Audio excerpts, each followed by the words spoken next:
Hello friends, આજે બનાવવાના છીએ આપણે વેસ્ટમાંથી બેસ્ટ રેસીપી.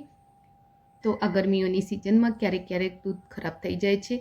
તો રાત્રે મારા ઘરે પણ આવું જ થયું હતું. દૂધમાંથી દહીં થવા લાગ્યું હતું. હવે એ દહીં બને તો પણ કડવું બને યા પછી ખાવા લાયક ના બને. હા, એ વખતે એનું પનીર બનાવવું હોય તો બની જાય, પણ એટલો ટાઈમ હતો નહીં. તો મેં દૂધમાં 2 ચમચી દહીં નાખી એને એમના એમ છોડી દીધું હતું. તો સવારે આ રીતનું દહીં થઈ ગયેલું હતું. પાણી એમાંથી બધું જ છૂટું પડી ગયેલું હતું. ચાખી જોયું તો આ દહીં કડવું નહોતું લાગતું, એટલે મેં એનું પાણી નિતારી લીધું. પછી થયું કે આનો હવે હું શ્રીખંડ બનાવું. વિડીયો બનાવવાનો કોઈ આઈડિયા નહોતો, નહીંતર હું દૂધ કઈ રીતનું બગડેલી કન્ડિશનમાં હતું એનો વિડીયો પણ હું ઉતારી જ લેત. હવે આ દહીંમાંથી આપણે પાણી નિતારી લઈશું. તો લગભગ 90% પાણી એનું નીતરી ગયું છે. અને જે 10% બચેલું છે એને આપણે આ રીતે કપડામાં લઈ નિતારી લઈશું. તો કપડામાં દહીંને લઈ લઈશું અને આ રીતે એનો વીંટો ચડાવી લઈશું. ત્યારબાદ એના ઉપર આ રીતે સીધી પ્લેટ મૂકી વજન મૂકી દઈશું, જેનાથી એમાં બાકી બચેલું પાણી પણ નીતરી જશે. તો આને આપણે 1.5 થી 2 કલાક જ રહેવા દેવું પડશે, કારણ કે આમાંથી લગભગ બધું પાણી નીતરી ગયું છે. અને આમાંથી હવે પાણી નીતરી ગયું છે, તો આપણે એને જોઈ લઈએ. તો તમે જોઈ શકો છો, જે બચ્યું હતું એ પાણી આ તપેલીમાં આવી ગયું છે. હવે એને આપણે સાઈડ પર કરી લઈશું. અને આ આપણો મચકો રેડી છે. તો એને આપણે એક બાઉલમાં લઈ લઈશું. તો જે દહીં આપણે રાખ્યું હતું એનો આટલો મચકો બન્યો છે. અને મચકો એકદમ સોફ્ટ બન્યો છે. જો એકદમ સોફ્ટ મચકો હોય તો જ એનો શ્રીખંડ બનાવો, નહીં તો એનો પનીર તરીકે પણ યુઝ કરી શકાય છે. હવે ચમચીની મદદથી આને સારી રીતે મસળતા ખુલ્લો ખુલ્લો કરી લેવાનો છે. તો બસ આ રીતે એને મસળીશું અને એકદમ ખુલ્લો ખુલ્લો કરી લઈશું. તો ફ્રેન્ડ્સ, તમને જો મારી રેસીપી ગમતી હોય તો વિડીયોને લાઇક અને શેર કરો. તમે મારી રેસીપી ક્યાંથી જોઈ રહ્યા છો એ પણ મને કોમેન્ટ બોક્સમાં જરૂરથી લખો. તમારા તરફથી મળતી કોમેન્ટ મારા માટે મોટિવેશનનું કામ કરે છે, જે એક સ્ટેપ મને આગળ ચાલવાની પ્રેરણા આપે છે. તો ફ્રેન્ડ્સ, કોમેન્ટ જરૂરથી કરો. હવે આમાં ખાંડ એડ કરીશું. તો મોટી 2 ચમચી પહેલાં તો હું એમાં ખાંડ એડ કરીશ. હાલ વધુ ખાંડ એડ નહીં કરું, કારણ કે મારે ઓછી ખાંડનો શ્રીખંડ બનાવવો છે. અને તેને પહેલાં મિક્સ કરી લઈશ.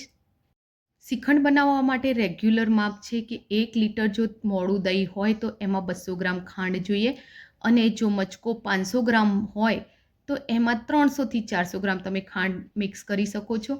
તો દહીંના મચકાની ખટાશ કેટલી છે એના ઉપર તમે ખાંડ મિક્સ કરી શકો છો. મારે અહીં ઓછા ખાંડનો જ શ્રીખંડ બનાવવો છે, એટલે પહેલાં હું 2 ચમચી ખાંડ એડ કરીશ. સારી રીતે મિક્સ કર્યા બાદ જોઈશ કે ખટાશ કેટલી છે. એના પછી એમાં બીજી ખાંડ એડ કરીશું.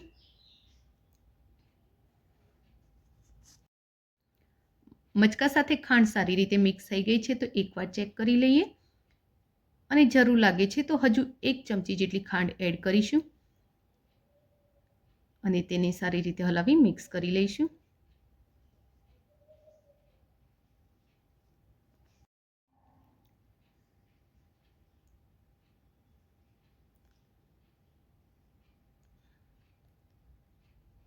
તો હવે મારે જોઈએ છે એ પ્રમાણે ખાંડ બરોબર છે.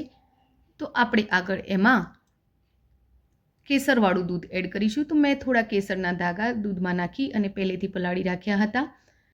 ત્યારબાદ પિસ્તા, બદામ, કાજુ અને દ્રાક્ષને મેં ઝીણા ઝીણા સમારી લીધા છે. તો એ ડ્રાય ફ્રૂટ્સને પણ આપણે આ શ્રીખંડમાં એડ કરી લઈશું.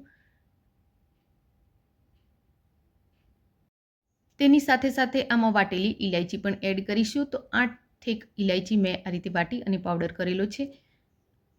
હવે આ બધી જ વસ્તુને સારી રીતે હલાવી મિક્સ કરી લઈશું. તો જેમ જેમ એને હલાવશું એમ એમ કેસરનો કલર શ્રીખંડ સાથે સરસ સેટ થશે. તો શ્રીખંડનો કલર પણ સહેજ યલો લાગવા લાગ્યો છે. અને શ્રીખંડ પણ એકદમ સરસ સોફ્ટ અને ફ્લફી થઈ ગયો છે.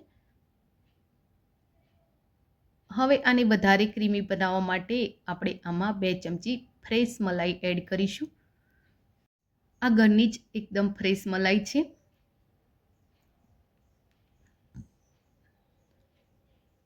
અને હવે એને ફરીથી એકવાર હલાવી લઈશું. તો હવે એને બહુ હલાવવાની જરૂર નહીં પડે, ખાલી મલાઈ શ્રીખંડ સાથે સારી રીતે મેલ્ટ થઈ જાય એટલું જ એને હલાવી લઈશું. તો આ આપણો શ્રીખંડ રેડી છે. તમે જોઈ શકો છો એકદમ ક્રીમી અને ફ્લફી છે. તો હવે આપણે એને બાઉલમાં કાઢી લઈશું.